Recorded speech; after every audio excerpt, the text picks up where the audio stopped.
Ini ngapa-ngapain sih Siti? Nah, tuh lain kena bawa ke rumah sakit. Dibawa ke rumah sakit Eling, Ujang. Muat cenah. Nama TKP 8787 Lombok Pati.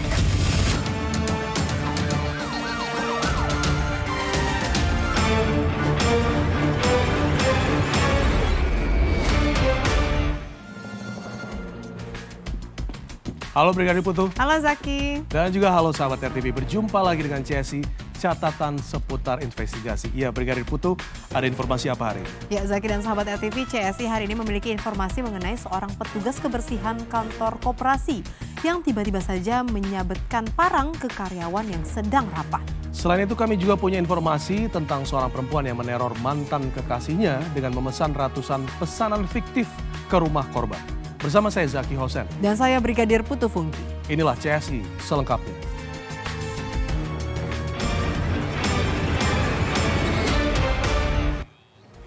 Sahabat, kita awali CSI hari ini dengan informasi mengenai penganiayaan seorang remaja laki-laki di Garut, Jawa Barat.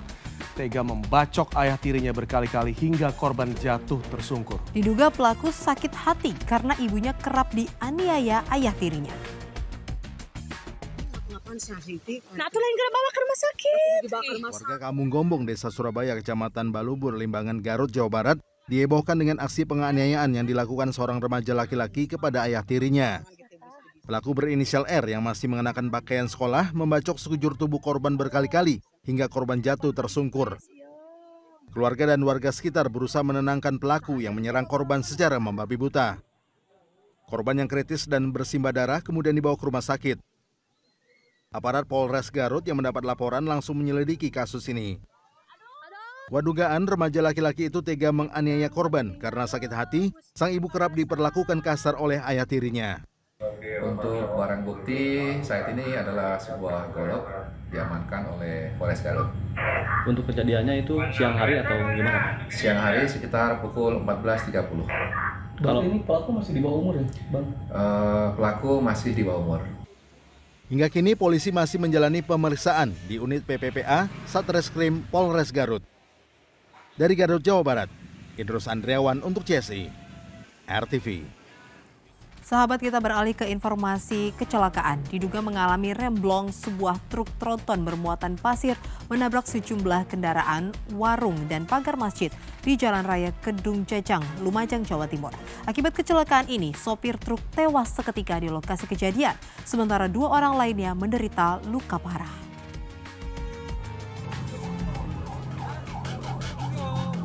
Beginilah rekaman video amatir warga sesaat setelah truk tronton terlibat kecelakaan dengan 4 kendaraan lain di Jalan Raya Kedung Jajang, Lumajang, Jawa Timur. Sopir truk bernama Ferry Siswanto, warga desa Denok, Lumajang, tewas di lokasi kejadian. Sementara 1 orang penumpang, Fitriatri Aryani dan seorang balita, menderita luka parah dan langsung dilarikan ke rumah sakit. Sebelumnya kecelakaan beruntun ini bermula saat truk tronton bermuatan pasir yang dikemudikan Ferry melaju dari arah Probolinggo menuju Lumajang. Diduga mengalami remblong dan hilang kendali, truk kemudian menabrak pagar masjid dan terus melaju hingga jarak 1 km. Laju truk terhenti setelah menabrak pohon mangga, warung makan, dan sejumlah kendaraan lain, termasuk truk bermuatan besi yang terparkir di depan warung. Ada langsung trek ini, Cak. Nabrak saya, Kak. Iya, nabrak helm. Ya, kaget aja. Kenceng tadi, Mas ya? Hah? Kenceng truknya tadi? Kenceng truknya kayak ban meledak ya, Mas. Tawar. Ya kaget wis itu aja. Sempat menabrak untuk pagarnya masjid. Nah, dari TKP yang sekarang ini berjarak sekitar 1 kilo, yaitu di selatan Kedung Jajang. Untuk korban jiwa sementara yang di TKP MD1, ya, supir tronton. Untuk yang 2 luka berat. Akibat kecelakaan itu, arus lalu lintas Lumajang Surabaya sempat tersendat. Sementara kasus kecelakaan ini telah ditangani unit Satlantas Polres Lumajang. Dari Lumajang, Jawa Timur, Epi Laila Tuansyah untuk CSI RTV. Sahabat, warga Arjawinangun, Cirebon, Jawa Barat digemparkan dengan percobaan pembunuhan yang dilakukan seorang petugas kebersihan kantor koperasi. Pelaku tiba-tiba menyekap dan menyabetkan parang ke 9 karyawan yang tengah rapat di sebuah ruangan. 4 karyawan sebuah kantor koperasi di Desa Kebonturi, Kecamatan Arjawinangun, Cirebon, Jawa Barat menderita luka sabetan senjata tajam di wajah, tangan, dan tubuhnya. Mereka menjadi korban sabetan parang seorang office boy alias petugas kebersihan kantor. Diduga peristiwa ini merupakan percobaan pembunuhan karena pelaku sudah membawa parang di tangannya saat memasuki ruang rapat yang berisikan 9 karyawan. Pelaku langsung mengunci pintu dan menyerang seluruh karyawan di ruang rapat secara membabi buta. Ada penganiayaan atau percobaan pembunuhan ya, terhadap kepala cabang oleh OB-nya atau staf-nya, gitu ya. Motif diduga tadi sudah dibawa ke polsek, diduga balas dendam. Pelaku sempat berusaha kabur usai menyerang para korban, namun berhasil dicegah oleh salah satu karyawan. Ini kantor ya, kantor ya, koperasi ya. Nah, korban itu karyawan berarti sini nih? Karyawan sini. Saksi-saksi ada 9 orang yang ada di sini ketika pelaku melakukan tindak pidana. Pelaku itu siapa dan karyawan juga? Karyawan di sini. Pelaku kini sudah ditahan di Mapolsek Arjawinangun, tetapi belum dapat memastikan motif di balik aksi penyerangannya itu karena keterangannya yang berubah-ubah. Dari Cirebon, Jawa Barat, Abdul Rohman untuk CSI RTV. Sahabat, dendam pada mantan kekasih berujung bui. Gara-gara pernikahannya dibatalkan sepihak, seorang perempuan di Kendal, Jawa Tengah nekat mengirim ratusan pesanan fiktif ke alamat mantan kekasihnya. Akibat ulahnya, ia pun ditangkap polisi.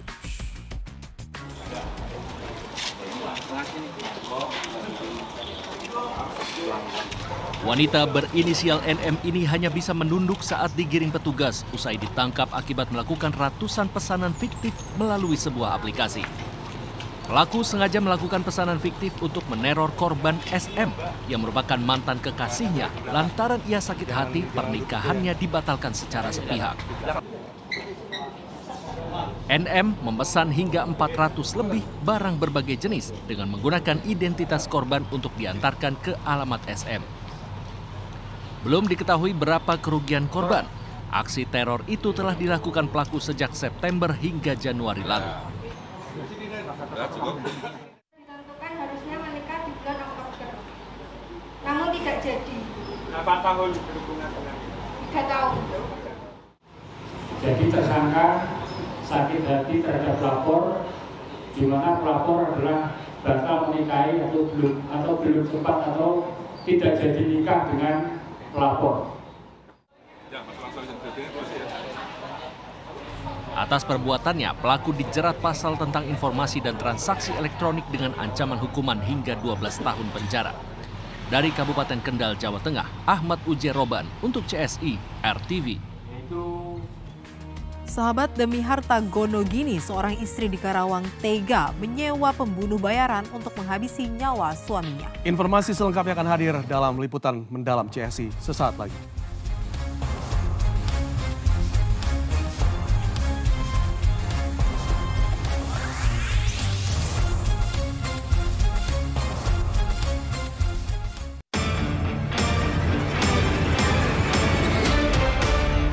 Terima kasih sahabat, Anda masih menyaksikan catatan seputar investigasi. Ya sahabat, tim Satreskrim Polres Karawang berhasil membongkar skenario jahat pembunuhan seorang karyawan yang sebelumnya diduga tewas karena dibegal. Ternyata istri korban menjadi dalang di balik peristiwa ini dengan menyewa seorang pembunuh bayaran. Lantas apa motif di balik pembunuhan ini? Selengkapnya dalam liputan mendalam CSI bagian kedua, rumah tangga terkoyak, pembunuh bayaran bertindak.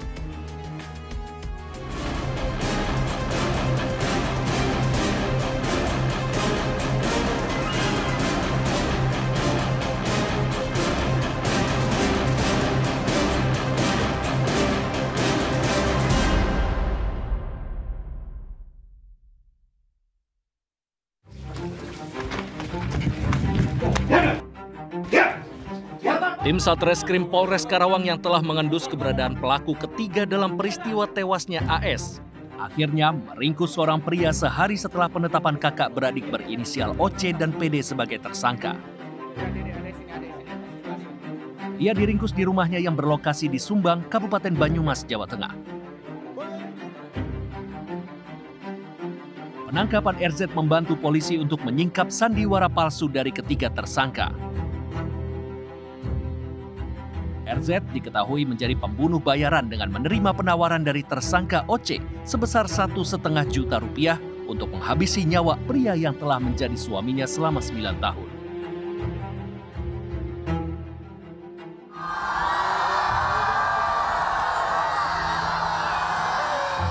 Polisi menggelar rekonstruksi atas kasus pembunuhan AS yang jenazahnya ditemukan di Desa Sasak Misran, Klari, Kabupaten Karawang, Jawa Barat pada 9 Januari 2024. Tanggal 2 rekonstruksi terkait adanya Tersangka PD dan RZ yang merupakan eksekutor pembunuhan memerankan secara langsung 15 adegan di lokasi kejadian.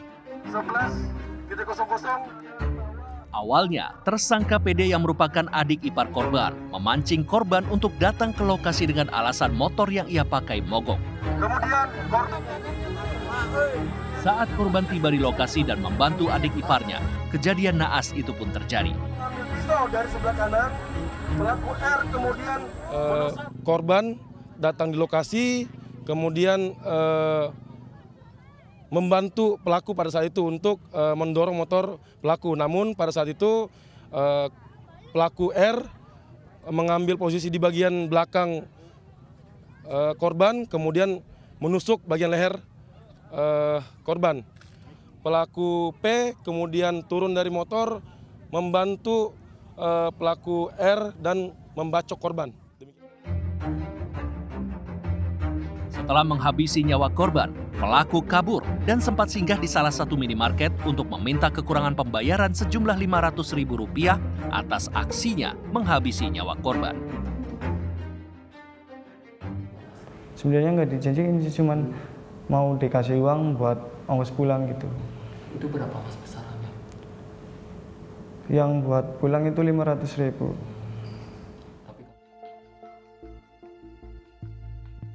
Berbeda dengan tersangka RZ, saat kami temui di Polres Karawang, tersangka PD juga mempunyai motif lain dalam peristiwa ini.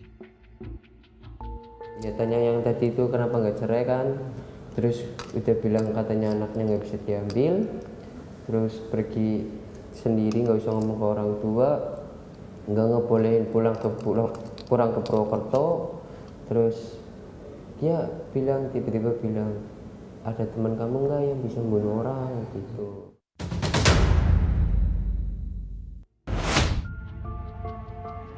Selain pernah sama-sama mendua, kehidupan pernikahan OC sering diwarnai dengan aksi balas dendam atas kesalahan masing-masing. Padahal keduanya telah dikaruniai seorang anak lelaki.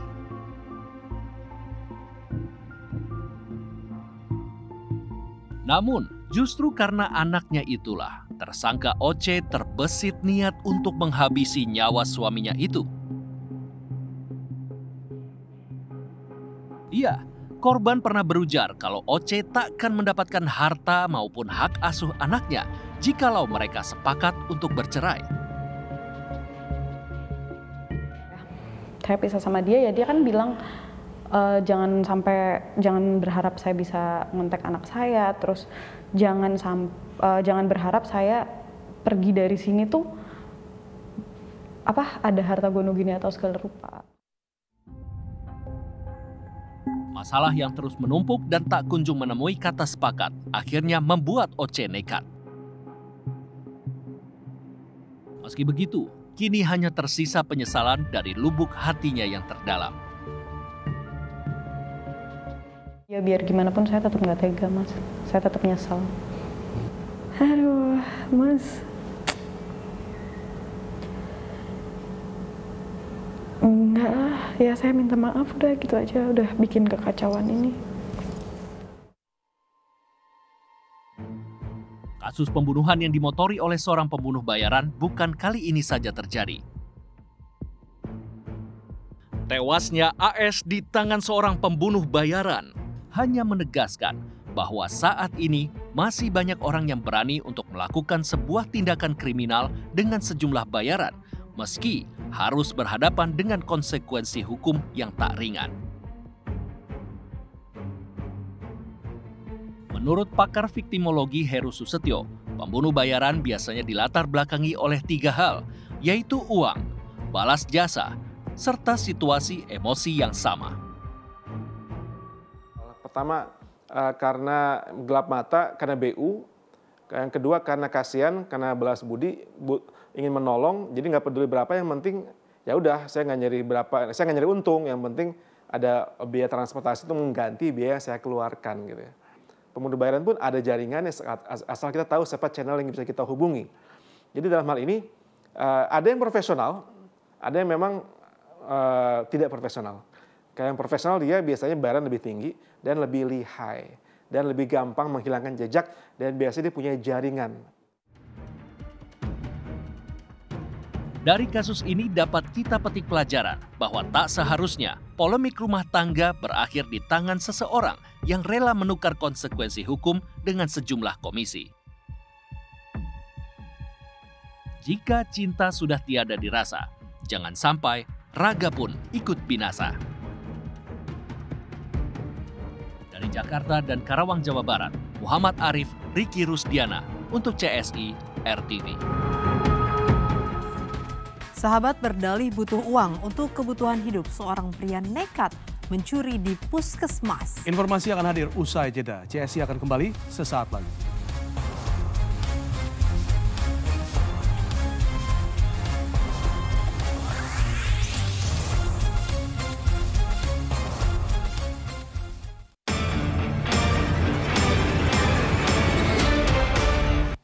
Sahabat berdalih butuh uang untuk mencukupi kebutuhan hidup sehari-hari. Seorang pria di Tuban, Jawa Timur nekat mencuri di sebuah puskesmas. Pelaku menggasak 3 unit komputer dari puskesmas itu.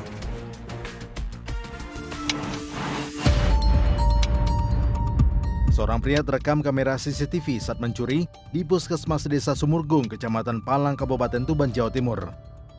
Pelaku beraksi seorang diri saat puskesmas dalam keadaan tutup dan tidak ada penjagaan.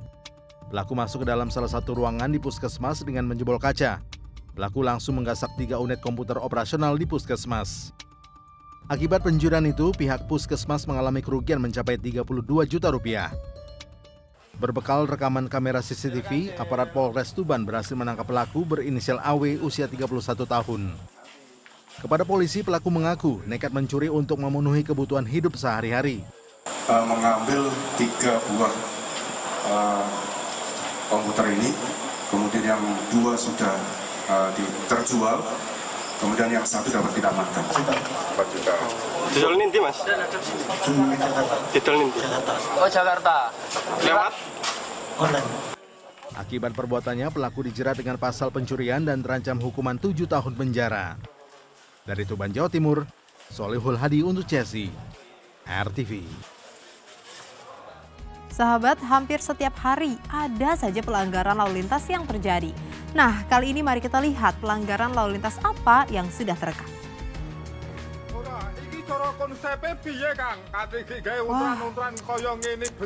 Iya, ini sahabat ya, kita lihat ya, ada seorang pengendara motor yang membawa entah itu kayu atau semacamnya yang sangat panjang yang wah, ini sedangkan kita bisa lihat ya di sebelah kanan itu ada mobil, nah, dan dia menjatuhkan kursi yang ada di sebelah kiri. Ya, ini sahabat, ini jelas-jelas hal yang sangat-sangat membahayakan.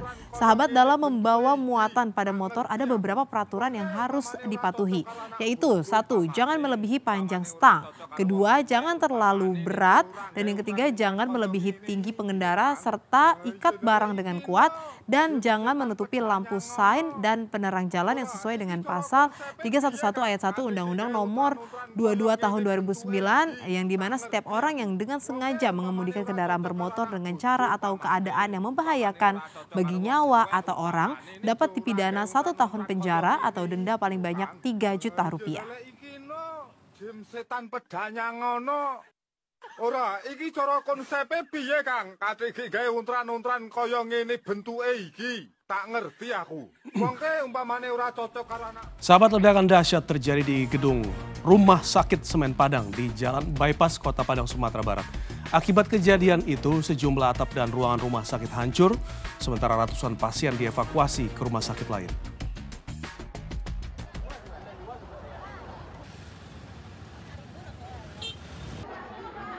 Kepanikan warga terlihat sesaat setelah ledakan terjadi di Rumah Sakit Semen Padang di Jalan Bypass Kecamatan Pau, Kota Padang, Sumatera Barat. Sementara sejumlah atap dan ruangan rumah sakit hancur akibat ledakan tersebut. Lebih dari 100 orang pasien langsung dievakuasi keluar rumah sakit dan dirujuk ke sejumlah rumah sakit terdekat. Usai ledakan, petugas kebakaran dibantu polisi masih terus berupaya melakukan pembersihan dan penyisiran. Dari hasil penyelidikan sementara, ledakan yang terjadi bukanlah akibat bom. Namun demikian, aparat Polresta Padang masih melakukan identifikasi di lokasi kejadian.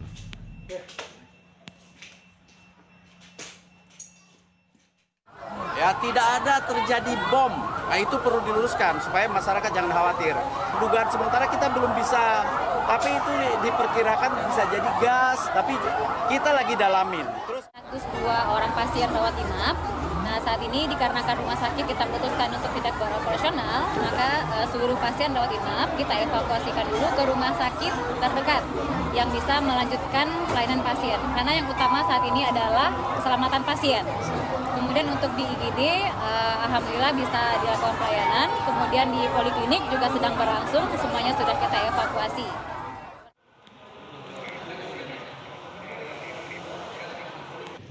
Hingga kini polisi masih terus melakukan penyelidikan guna mengetahui penyebab pasti dari ledakan tersebut.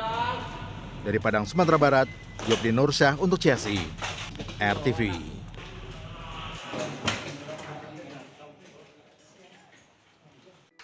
Yuk, scan ulang siaran digital kamu.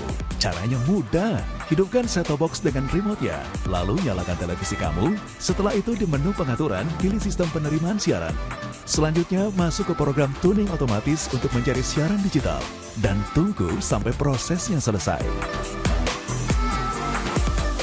Jika siaran digital belum ditemukan, coba ulangi langkah sebelumnya untuk proses scan ulang. Atau pilih manual scan dan masukkan kode UHF sesuai kota masing-masing. Ayo, scan ulang siaran digital kamu sekarang. Jika ada kendala siaran RTV, hubungi semua sosial media atau website RTV. Sahabat RTV, kita tiba di ujung acara, tapi jangan lupa untuk tetap saksikan catatan seputar investigasi di layar televisi Anda pukul 23 waktu Indonesia Barat. Saya Zaki Hosen. Dan saya Brigadir Putu Funki. Hati-hati, kejahatan akan senantiasa meninggalkan jejak dan pasti akan terungkap. Sampai jumpa.